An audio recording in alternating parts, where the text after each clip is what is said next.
Welcome. Have you ever been at a party, a gathering, or even hanging out with friends and suddenly felt lonely? Not just a little disconnected, but deeply isolated, as if no one truly understands you? If you're an INFJ, this feeling might sound all too familiar. It's one of the most common traits of this personality type, feeling lonely even when surrounded by people. Before we continue, if you're new here, welcome. On this channel, we post weekly videos about psychology and personality. So, if this content resonates with you, make sure to subscribe so you don't miss out on future uploads. In today's video, we'll explore the reasons behind this silent loneliness, and we'll also look at what you can do to transform it into genuine and meaningful connection. INFJs carry something that, at first glance, seems like a contradiction. On the one hand, they're deeply empathetic and warm people, but on the other, they often feel isolated. The paradox lies in the fact that INFJs crave deep connections, but refuse to settle for shallow ones. Here's an example. At a social event, an INFJ might smile, laugh, and seem perfectly engaged. But internally, they may be thinking, none of this feels real. Nothing here truly connects with me.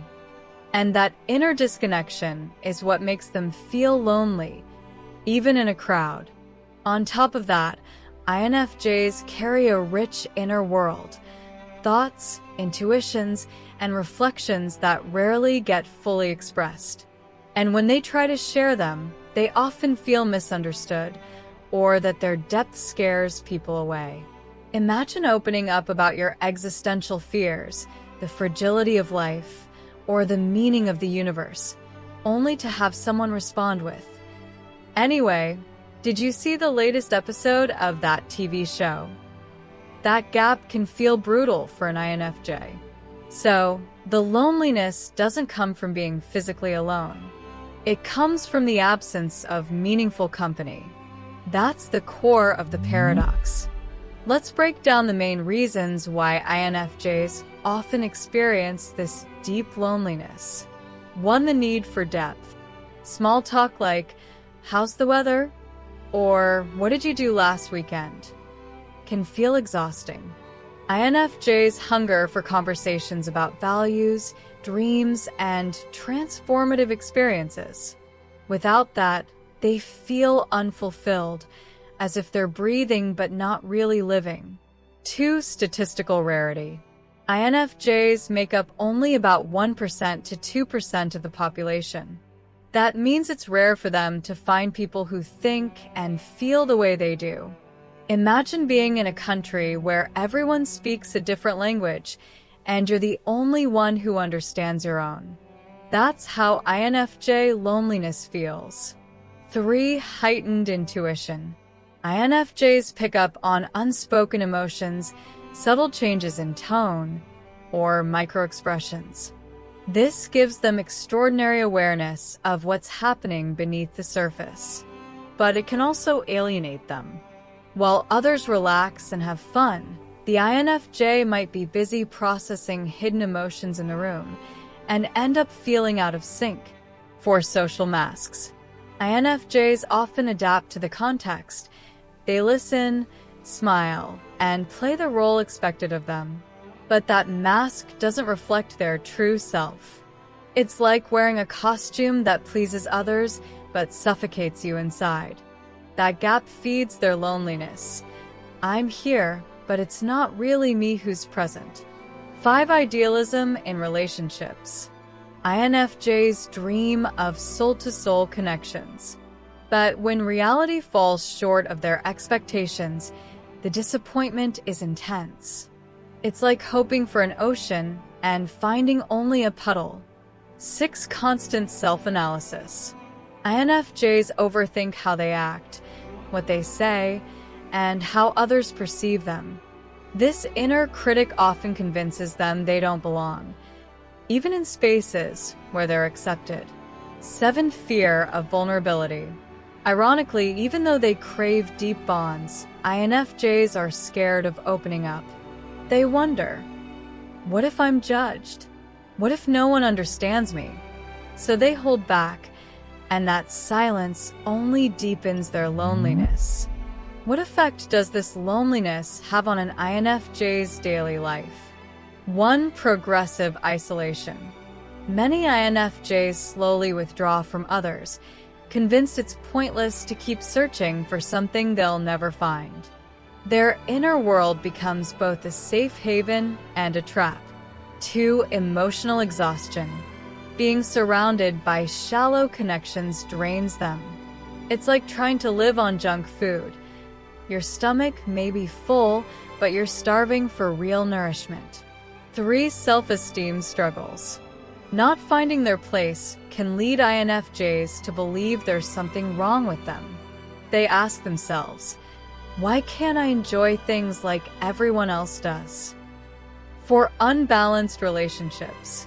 INFJs often become the emotional support system for others, but rarely receive the same care in return. That imbalance reinforces their loneliness. 5. Stifled creativity. With no outlet to share their inner world, their ideas and insights can get bottled up. Instead of inspiring, loneliness starts to suffocate them. But here's the good news. INFJ loneliness doesn't have to be a curse. It can become a catalyst for growth. 1. Reframe difference as a strength. Stop seeing being different as a flaw. Being rare is a privilege. INFJs notice things others miss, and that's a gift. 2. Seek quality over quantity. It's not about having many friends. For an INFJ, 2 or 3 people who allow authenticity are far more valuable than a crowd. 3. Find affinity-based spaces. INFJs thrive in communities where they can talk about what matters to them. Book clubs, creative groups, spiritual circles, or self-development spaces. That's where like-minded people are more likely to be. For practice gradual vulnerability. You don't need to open your soul all at once. Share small, authentic pieces of yourself.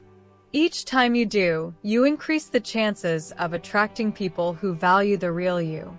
5. Use creativity as a bridge. Writing, art, music, or even making videos. These allow INFJs to express their inner world safely. Often, someone who reads or listens will resonate deeply, and that can spark genuine connection. Before we continue, I want to share something that can really help you deepen your self-understanding. If you've ever wondered, am I really an INFJ? Or simply want to understand your personality better, I highly recommend trying the Truity personality test. It's incredibly accurate, easy to take, and gives you a detailed analysis of your strengths, vulnerabilities, and how you relate to others. It can also open new perspectives on why you react the way you do in moments of stress or emotional exhaustion. I've left the link in the description so you can check it out. It's a super valuable tool if you want to grow in your personal development and manage your emotions in a more conscious way. Now, let's get back to today's video. 6. Balance solitude with connection. Alone time is essential for INFJs, but too much isolation can turn painful. The key is balance. Protect your solitude, but also stay open to meaningful contact. 7. Redefine superficial connections. Not every interaction has to be profound. Light conversations can still have value. They can relax, entertain, or act as stepping stones to deeper bonds. 8. Seek professional support. If loneliness feels overwhelming, therapy can offer INFJs a safe place to finally feel understood. That relief can be life-changing. To sum it up, INFJs don't feel lonely simply because they're physically alone, but because they crave a kind of connection that is rare, one that goes beyond surface-level interactions and dives into authenticity, meaning, and soul-level understanding. That hunger for depth can sometimes feel like a burden, but in reality, it's what makes INFJs unique. The challenge is to turn that difference into strength. That means learning to accept who you are, even when others might not fully understand you. It means daring to share your inner world with authenticity, even if only with a few people, and surrounding yourself with those who genuinely appreciate your depth instead of asking you to shrink it. And here's something important. Loneliness doesn't make you broken. It's simply a signal, a reminder that you're searching for resonance, not just company. For INFJs, quality will always matter more than quantity, and once you start honoring that truth, the way you see your connections begins to shift. You realize that you don't need dozens of people around you. Sometimes, one or two who really get you are enough to make you feel at home in the world. If you're an INFJ watching this, remember, you're not alone in your loneliness. Many others, whether they're INFJs or simply deep, reflective souls, feel the same pull for genuine connection. And while finding people who speak your inner language may take time, it is absolutely possible. Sometimes, you discover them in unexpected places, or in moments when you finally allow yourself to be seen as you truly are. So let me ask you, what do you do when you feel lonely in a crowd? Have you found strategies that help, or moments that surprised you with real connection? Share your experience in the comments. I'd love to hear your perspective, and I'm sure it will help others in this community who feel the same. If this video resonated with you, don't forget to give it a like, subscribe, and hit the notification bell so you don't miss future content on psychology, personality, and self-discovery. See you in the next video. See you later.